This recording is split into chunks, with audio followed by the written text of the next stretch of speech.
Gajuwaka 74వ ward Siddheswaram Kinthada గురు భవానీ పీఠం ఆధ్వర్యంలో ఈ రోజు భారీగా పడిపూజ. ఈ పీఠం ప్రత్యేకత గత 33 సంవత్సరాల నుంచి ప్రతి సంవత్సరం 41 డేస్ మాల ధరించి అమ్మవారి దీక్షలకు చేసి పీఠం సిద్ధేశ్వరం 74 వార్డు ఉంది. మా దగ్గర కిందగా నేనే గురు భవాని దగ్గర 33 సంవత్సరాలు బట్టి మాల వేస్తున్నాము. 41 రోజులు వేసిన వాళ్ళు వేస్తారు, 21 రోజులు వేసిన మాల వేస్తారు, 11 రోజులు మాల వేసిన వాళ్ళు వేస్తారు, 9 రోజులు మాల వేసిన వాళ్ళు వేస్తారు. అందరికీ మంచి జరుగుతుంది. ఇక్కడికి వచ్చి మాల వేయడం వల్ల ఇది మహిమ ఉంది, మంచి జరుగుతుందనే ఉద్దేశంతో ప్రతి ఒక్కరు చేస్తారు. ఎక్కడ లేకపోయినా ప్రతి ఒక్కరు కూడా ఇక్కడికి వచ్చి అమ్మ దైవం ఉంటే అన్ని ఉన్నట్లే అందరూ బాగా పాటిస్తారు. ఒక గురుభవానిగా ఈ సిద్ధేశ్వర గ్రామంలో నేను ఎంతో గౌరవిస్తాను. అంతా తల్లిబాయి.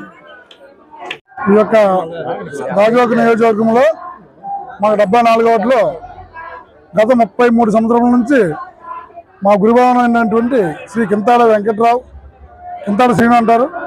ఈ యొక్క గురుభవన ఆధ్వర్యంలో 33 సంవత్సరాల నుంచి ఈ తల్లికి సేవ చేయడం జరుగుతుంది. అలాగే మనకి పెద్దగంటేడ మండలంలో ఫస్ట్ మనకు భవానమాల పరిచయం చేసింది కూడా మన గాజువాక నియోజకవర్గం నుంచి అయితే మన కింతాడ గురుభవన గారు అవుతారు. అది ఫస్ట్ నుంచి కూడా ఈ రోజు ఇలా ఉన్నదంటే మాల ఇంత డెవలప్ అయ్యిందంటే గాజువాక నియోజకవర్గంలో మా కింతాడ భవన్తో పాటు ఇక్కడ స్వర్గీయ గాజుల భవన్ గారు, సత్యనారాయణ భవన్ గారు, ఈ ముగ్గురు ఫస్ట్ గంటల్లో మా పెద్దగంటల్లో మాల వేయడం జరిగింది. అది నేటి 33 సంవత్సరాల నుంచి మా గురుభవన్ గారు కంటిన్యూస్ ఈ పీఠాన్ని కంటిన్యూ చేస్తున్నారు. ఇక్కడ చేయడం వల్ల ఏంటంటే అమ్మవారి యొక్క కృప జనాలకి భక్తి భావాలు పెంచి అందరికీ మంచి జరుగుతుంది. దీనివల్ల జనాల్లో భక్తి పెరిగి అందరూ సుఖ సంతోషాలు ఉంటారని మా గురుభవన్ గారు ఒక ఆశ, ప్రశంస. ఈ యొక్క మా పీఠము గత 30 సంవత్సరాల నుంచి కూడా మా గురుభవన్ గారు అలాగే నడిపిస్తున్నారు. మా గ్రామం కానీ అందరూ బాగుండాలని మరీ కోరుకుంటున్నాం. ఇక్కడ ఉండి సిద్ధేశ్వరం 74వ వార్డు కింతాడ భవన్ పీఠం. ఇక్కడ గత 33 సంవత్సరాల నుంచి కూడా ఈ పీఠాన్ని కొనసాగడం జరుగుతుంది. మరి ఇక్కడ మాల అనేది 41 రోజు వేసుకోవడం జరుగుతుంది.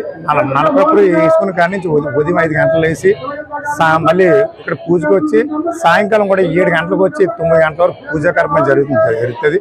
ఇక్కడ ఇడుముడు కట్టుకుని వెంటనే విజయవాడలో తీయడం అనేది జరుగుతుంది. మరి గత 33 సంవత్సరాలు కూడా అలాగే జరుగుతుంది. ఇప్పటికి వచ్చి ఎటువంటి ఆటంకం అనేది గురుస్వామి ద్వారా కట్టుకుని వల్ల ఇప్పటికి వచ్చి 33 సంవత్సరాల నుంచి ఎక్కడ కూడా ఎటువంటి ఆటంకం అనేది లేదు. ప్రతి ఒక్కరు హ్యాపీగా వెళ్ళి దర్శనం చేసుకొని తల్లి దర్శనం మళ్ళీ రావడం కూడా జరుగుతుంది. అటువంటి మహిమల గురుస్వామి చెయ్యి ఈ స్వామితో ఎవరికి కూడా ఇడుములు కట్టినా సరే సక్సెస్ఫుల్గా వెళ్ళి రావడానికి కూడా జరుగుతుంది.